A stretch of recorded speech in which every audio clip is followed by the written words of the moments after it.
First, though, let's take this new matter to the judge. Fox News senior judicial analyst Judge Andrew Napolitano. Reid says, we should just calm down, Judge. This has been going on a long time. They've been able to stop some sort of terrorism, this, that, or the other thing. So just don't worry about it. Just relax, everybody. See, the laws are really screwy here, Shep.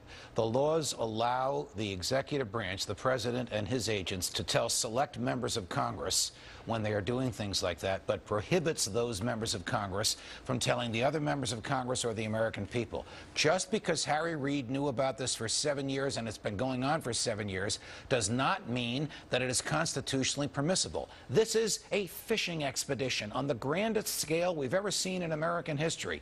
They are looking for a select group of people, and in order to find that select group of people, the Constitution says, present some evidence against them to a judge and you'll get a search warrant for their phones. Rather than doing that, they got a search warrant for 113 million phones. That we know of. That we know of. And they said to us, you know, don't worry. It's fine. Trust us. We're not listening to the calls. We're just keeping records of them. Who would trust them after this? The Constitution doesn't trust them. As Catherine Harris just pointed out, they lied under oath, this administration, when they were asked under oath, are you collecting information about American citizens? And Admiral Clapper, who's the head of all this, said, no, we're not. Listen to Lindsey Graham. Senator Lindsey Graham, listen.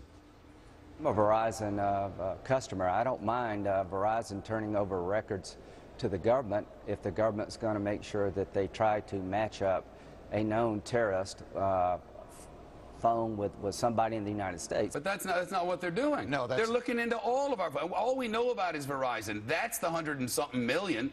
There are other phone companies out there. Their records haven't leaked. Who are we to think they didn't do this with all of them? Of course we're to think that. The whole purpose of the Fourth Amendment is to prevent the government from doing just this. It's to prevent it from interfering with the privacy rights of innocent people, a lot of innocent people, in order to find a few that may be planning something wrong. Nobody wants the wrong thing to happen. But the idea that we would sacrifice liberty in order to obtain safety is a canard. This is just a shortcut to make it easier for America's spies to spying on Americans. Shep, they spied on the West Wing. They spied on the Pentagon. They spied on the Supreme Court. They spied on the CIA. This is spies spying on spies. This is the most extraordinarily broad search warrant ever issued in the history of the federal courts of the United States. That we know of. That we know of. Under this logic, the government could send people to all of our homes, put them in a bed next to us, have them watch everything. Under this logic, they can do anything. Under Senator Graham's logic, he'll be happy with it as long as they catch a few bad guys. Yeah, well, we'll see how happy he is when he runs the next traffic light and the government agent sitting next to him goes, nope, you ran the traffic light. Here we go. Time to drone you. Would it be easier for the government if the police could kick down any door they wanted and arrest any bad guy? Of course it would. But who would want to live in a society like that? The slippery slope is covered in grease. It is. Thank you, Judge. You're welcome. We're not letting this go. Not for a moment. Not letting this go.